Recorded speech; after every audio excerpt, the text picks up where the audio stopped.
Congressman McCotter, tell me how you see this division within the Republican Party over certain issues, some from the Tea Party and others from coming from a more mainstream Republican background. Well, there are always divisions in both parties. I mean, we have a country of over 300 million people, and we have two major political parties. So as Republicans may have differences amongst themselves, we've already seen that occur with the Democratic Party. So I think that that's really non-germane to what we do. What's going to happen is some of the fundamental principles that almost all Democrats agree on and almost all Republicans agree on are going to be in conflict to a certain extent. And I think that that's one of the things that we really have to be mature enough to recognize. This is a tumultuous time in the life of the country. I don't think we've seen any time like this age of globalization as we have since the progressive era, where we moved into a fully industrialized society. The principles of both parties are at play as to how they think the future shape of the country should be directed. And the people who are going to weigh in on this, should we stray too much into partisanship or into bickering, is going to be the American people. I view the election result that we just had rendered by the sovereign citizens of the United States to be a rejection of the one-party rule of the Democratic Party in the same way that it was of the Republican Party. I think America remains center-right, and I think that if you try to pull too hard in one direction or the other, the independents are going to go back to the other party and give them another chance. When we heard earlier about the 40-year reign of the Democratic Party in Congress, I think those days are gone, and we've gone back towards a more traditional cycle of you have 2 to 4 years to prove whether you learned your lessons or not, or we're going to give the other people a chance.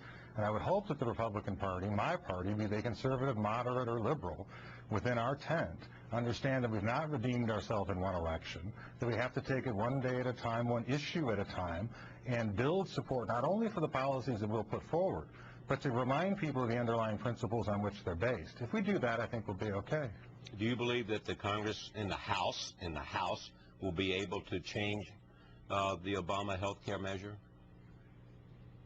Well, we have to be realistic about it. I think that one of the things that we ran on, those of us who did, was to attempt to repeal it. Now, we know that the Republican Party only has control of half of the Congress. That would be the House. It does not have control of the Senate.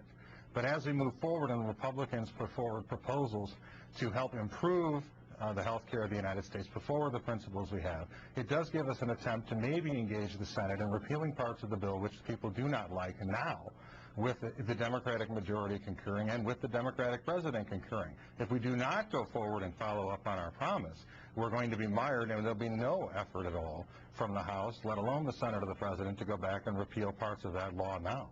And now, so Congressman McCotter, what did you think of the Simpson-Bowles Deficit Commission recommendations? I think it ties in with what we've been saying before. The question is about austerity. The question is about painful spending cuts. But what real people want to know is towards what end? Are we talking about still working within whether the Great Society model of governance from the industrial era is this big? Is it this big? When the reality is, as we in Michigan understand from what our auto companies went through, what our families have gone through, is that the age of globalization, the communication revolution in which we live in, is decentralizing decision-making back into individuals' hands. People have had to adapt to that. Businesses have had to adapt to that. Only government has lagged behind. If we continue to still think that we can have a 1960s, 70s model of governance, which can be bigger or can be slightly smaller, we're missing the fundamental point that the world around us has changed, as I believe you've had Mr. Friedman on. If the world is flat, it's time to make sure the government is less concentrated, less highly centralized, less bureaucratic, like every other successful surviving organization has been. If we continue to try to figure out how centralized, how concentrated, and how bureaucratic it has to be, we're missing the fundamental point, and the austerity becomes pain for pain's sake, not for the sake of changing to adapt to it. Congressman Al Hunt did not want to speak for you, but would you speak for yourself? I mean, could you have, if you were a member of the commission with Congressman Ryan and with Senator Gregg, would you have voted? Would you have supported? No, I wouldn't have. And I go back to what I said before. Look, when you try to lose weight, you can lose weight by crash dieting, and that's good for you in the short run. What then happens, if you haven't changed your lifestyle, if you haven't readjusted your focus to getting in shape, you can have lost 40 pounds, still be out of shape, and you balloon right back up when you're done. What we're talking about is still working within the existing system and the existing principles and premises that the big government was based on. So for a time, you can come back down. You can maybe save $4 trillion over 10 years. Maybe you can't. Maybe the public decides to change its mind because they don't like the austerity and they send new people in. Or maybe we're in a flush of a brief recovery that people think that we can go back to the old ways.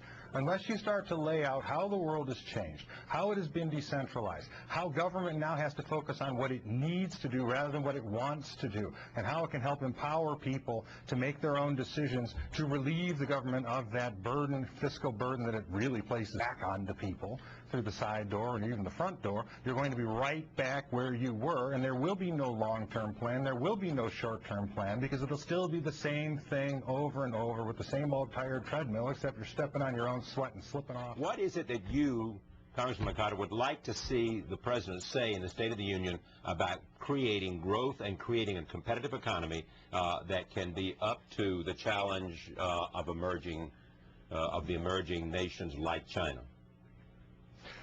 Well, first, what I'd like to see him say about communist China is the reality that it's not a free country.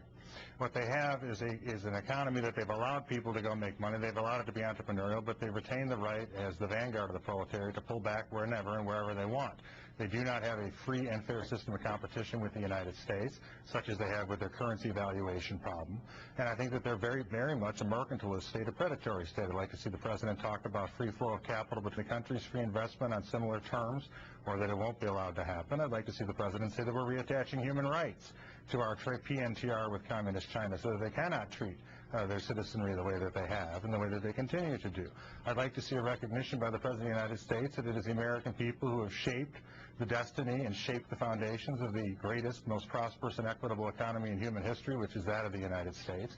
And I'd like to see him express his principled support for the continuation of that, rather than his previously expressed support for him trying to create the new foundations of an American economy. That's not the role of the President of the United States. It's the role of the entrepreneurs and workers of the United States. So I think I'd like to see some of that from the President on those two areas. Anybody? What role do you think the 2012 election will be playing in all this, Congressman McCotter? Well, I think in terms of the House members, in terms of many of the senators that are up to one-third that'll be up, is that they're focused on serving their constituents, and they have their own skin in that game. I think that when you talk about the presidential politics, it's really the pundits that are driving this thing right now. You have a whole bunch of new House members, largely Republicans, but also Democrats that are trying to get acclimated, trying to figure out how best to serve their districts in the short and the long run. I think that in the end, it is what it is. One of the things that I liked about what Senator Gregg said is the fact that liberty is the basis of our success as a country, but our system also allows that liberty to be filtered in some of the most haphazard and discombobulated and discordant ways. And I think that with a presidential election out there, it could become discordant. But am I optimistic in the long run that we get past this? Yes. It's a very important time in the country. Everybody wants their voice heard. People want decisions. Some people will agree with them. Some people won't. But I think that's the strength of what we hear. So as we head into the presidential election, will there be those who will have a much more interested demeanor towards it, much more interested in impacting it through the legislative process? If they're running for president, yes. If they're really committed to a candidate, yes. If they're just trying to serve their constituents, which is what they're supposed to do, they'll try to do the right thing and let the presidential chips fall where they may. Because I think the vast majority of us are not going to be visiting Senator Gregg in New Hampshire anytime soon, and we'll be back home in our district explaining what we did. We need the business.